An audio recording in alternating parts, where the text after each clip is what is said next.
De vuelta a las 8:45, vamos a conversar sobre este último año de la legislatura que se abre a partir de hoy, 14 de enero, y que tiene por protagonista a Luis Rabé como presidente de la nueva Junta Directiva del Congreso, que hoy tomó posesión en solitario, en términos generales, arropado solo por los congresistas, porque pues el cuerpo diplomático, los integrantes de los otros poderes del Estado, se encontraban en el Palacio Nacional listos para escuchar el informe del tercer año de gobierno del presidente Pérez Molina, quien volvió a ausentarse del Congreso por segundo año consecutivo.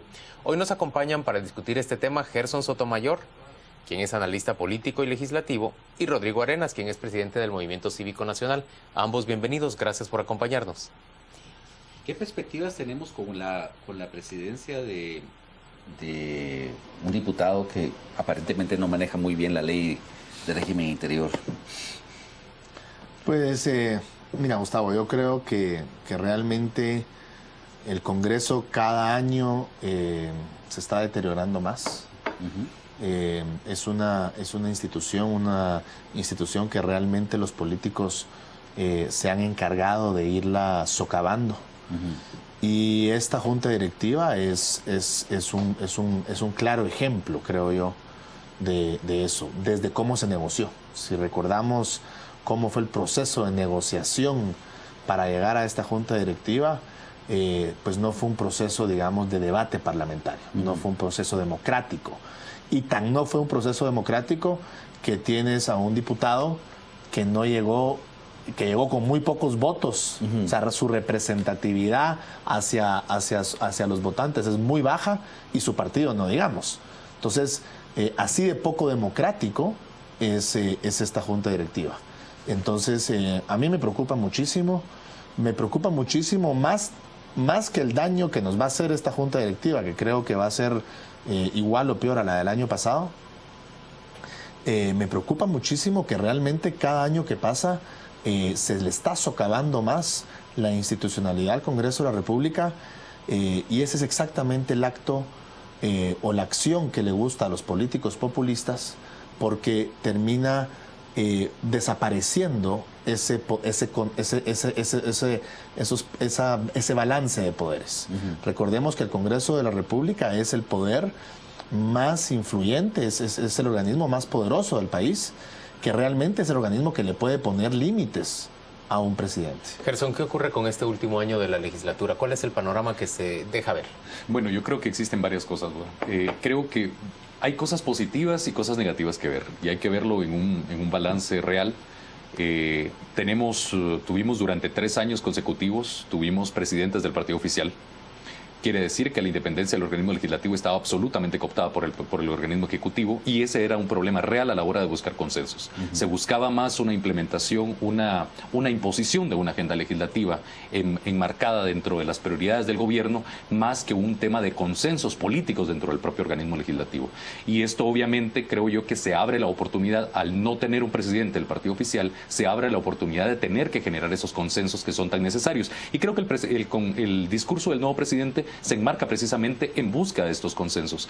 Sabemos que, por ejemplo, si dependiera por el presidente y por su bancada, no podría aprobar una ley.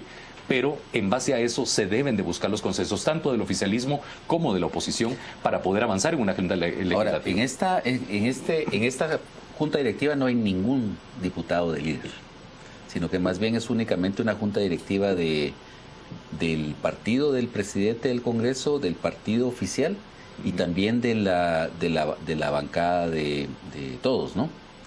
Correcto. Y la UCE y la UNE. No, pero no la bancada todos. Mi país. La UNE.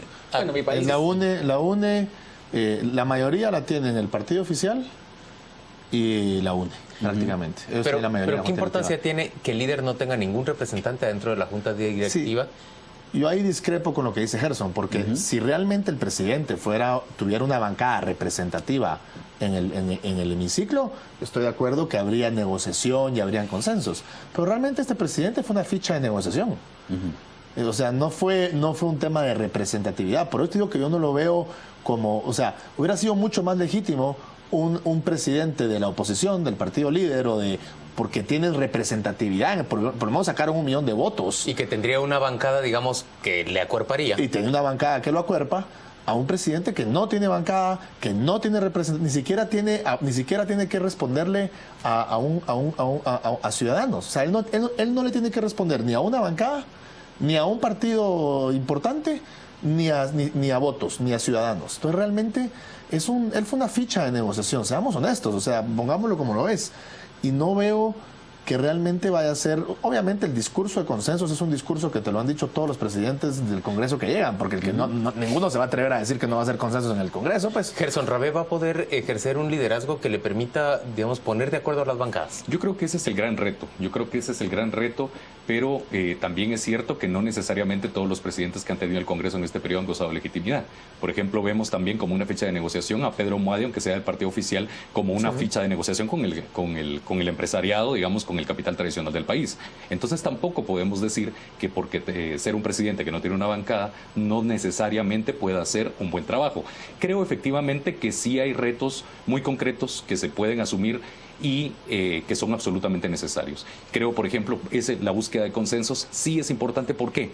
Uno es el tema de la ley electoral y de partidos políticos, que creo que al no afectar este proceso eleccionario, sí puede haber alguna posibilidad política dentro del Congreso de poderse impulsar, porque efectivamente eso sí podría generar algún impacto en el caudal electoral de los propios partidos. Ahora, pero a pesar de que, por ejemplo, hay una oposición del grupo mayoritario que es líder a esa ley.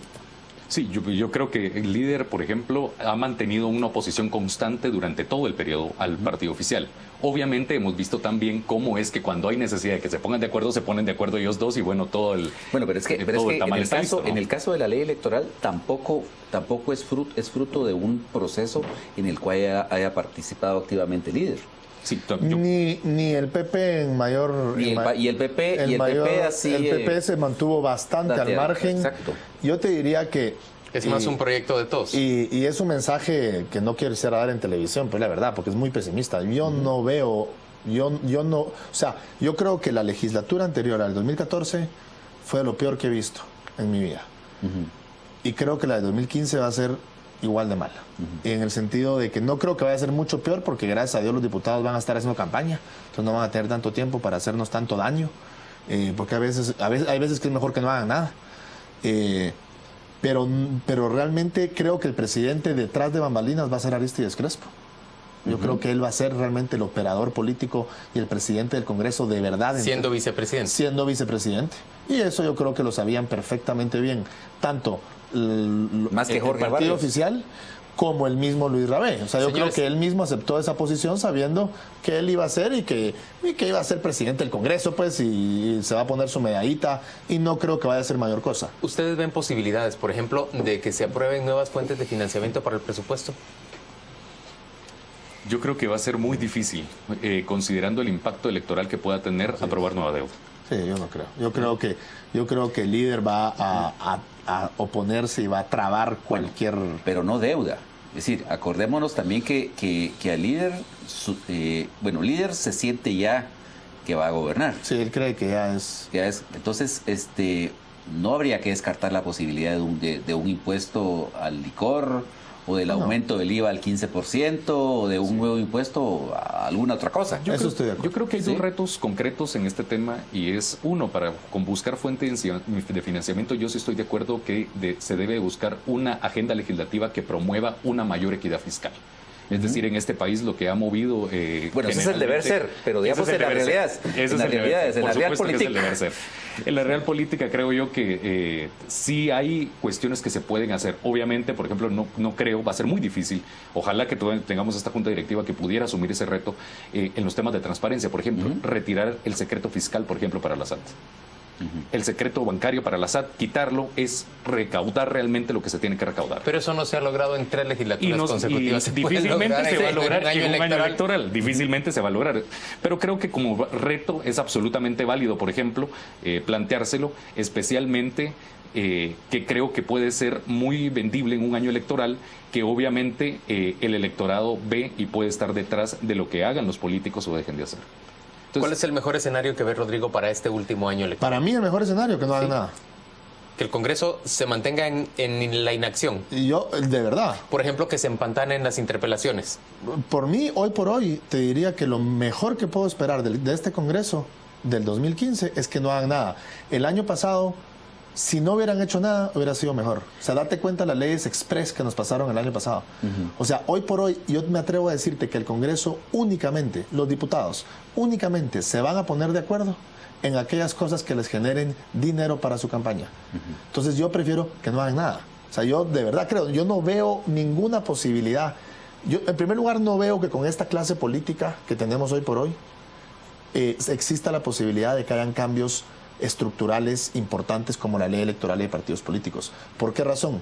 Porque el sistema hoy por hoy como está les conviene, viven de eso y viven maravillosamente bien y en una impunidad absoluta. Entonces realmente la clase política que tenemos hoy no le interesa ni le va a interesar jamás hacer un cambio estructural importante al sistema. Ahora, Gerson, año electoral, pero digamos, ¿qué propuestas de las que hay estancadas en la presa de proyectos electorales, de proyectos legislativos, pudieran sacarse con finalidad electoral? Yo creo que posiblemente hay dos grandes temas. Uno es, creo que el primordial es el tema de transparencia. Creo que el tema de transparencia puede salir. Existen... ¿La ley del secreto bancario? La ley del secreto bancario, por la propia dinámica política de las bancadas mayoritarias, no creo que salga, porque es ahí donde más están las mayores trabas. Pero sí creo, por ejemplo, que pueden salir las reformas a la ley de probidad, que sí se están manejando de una forma, ya se está terminando de construir el dictamen y puede ser una de las iniciativas que vayan en agenda, la ley que genera el Sistema Nacional de Archivos Públicos, que es otra que genera transparencia, que viene como complementaria a la ley de acceso a la información pública, y que transparencia es un tema que no genera roces políticos. Ya. ¿Y la ley del servicio civil? Pero solo, perdón, la ley del servicio civil definitivamente no. O sea, acuérdate que ¿cómo se dice? Ese mal manejo que tienen los políticos, sobre todo los diputados, de lo primero que ellos ofrecen son empleos. Entonces una ley de servicio civil bien hecha, una mal hecha probablemente sí, pero una bien hecha para un diputado común y corriente como los que tenemos ahorita es un golpe fuertísimo, porque no podría estar dando la cantidad de empleos que da. Entonces para un diputado distrital común y corriente como los que tenemos, te diría que la ley de servicio civil está en la última de sus prioridades. Y no estoy de acuerdo con Gerson en la ley de transparencia. O sea, la ley anticorrupción que logramos conjuntamente, porque Gerson también nos apoyó, en el 2012, tuvo una oposición de Padre y Señor nuestro, pues, o sea, una ley de transparencia que de verdad funcione. O sea, claro, leyes light y leyes que realmente le podemos poner el título que queramos, podemos poner la ley de no asesinatos, pues, si queremos, y pasamos una ley de que, yo qué sé, pero realmente leyes importantes para el país, yo no las veo factibles con este Congreso, y menos con esta directiva, y menos en un año electoral. O sea, puede ser que hagan cosas clientelares, que hagan cosas que crean ellos que se ven bien, pero que no sean buenas para el país. Por ejemplo, un presupuesto para el 2016. ¿Eso es viable? Bueno, yo creo que ahí se va a generar la viabilidad necesaria. Hay que recordar también cuando, por ejemplo, post-elecciones, post-primera vuelta electoral, por supuesto. Sí. Es ahí donde se marca la diferencia entre apoyar a un candidato u otro. Y es precisamente que recordar cuando la UNE sale del gobierno e iba a entrar el Partido Patriota, empiezan a ofrecer los patriotas a granel la disposición de presupuesto para el primer año de gobierno de ellos y poderlo distribuir entre todos los políticos. Recordemos que Roberto Alejo se le voltea a la UNE. Exactamente, entonces el último mes. A partir de la discusión del presupuesto. Sí, o sea, Roberto Alejo se le voltea a la UNE el último mes y se alía con el PP para aprobar el presupuesto. O sea, eso sí puede pasar. Pero una vez más, realmente con juego político. O sea, yo lo que creo que es importante que estemos conscientes es que diferencias estructurales, reales, importantes para el país, en donde realmente nos atrevamos a decir, wow, algo positivo para el país, como fue la ley de anticorrupción, como fue el terror electrónico, batallas que hemos batallado, eso no creo que vaya a pasar. Y por eso te digo, yo prefiero que no hagan mucho. Señores, gracias a ambos por acompañarnos.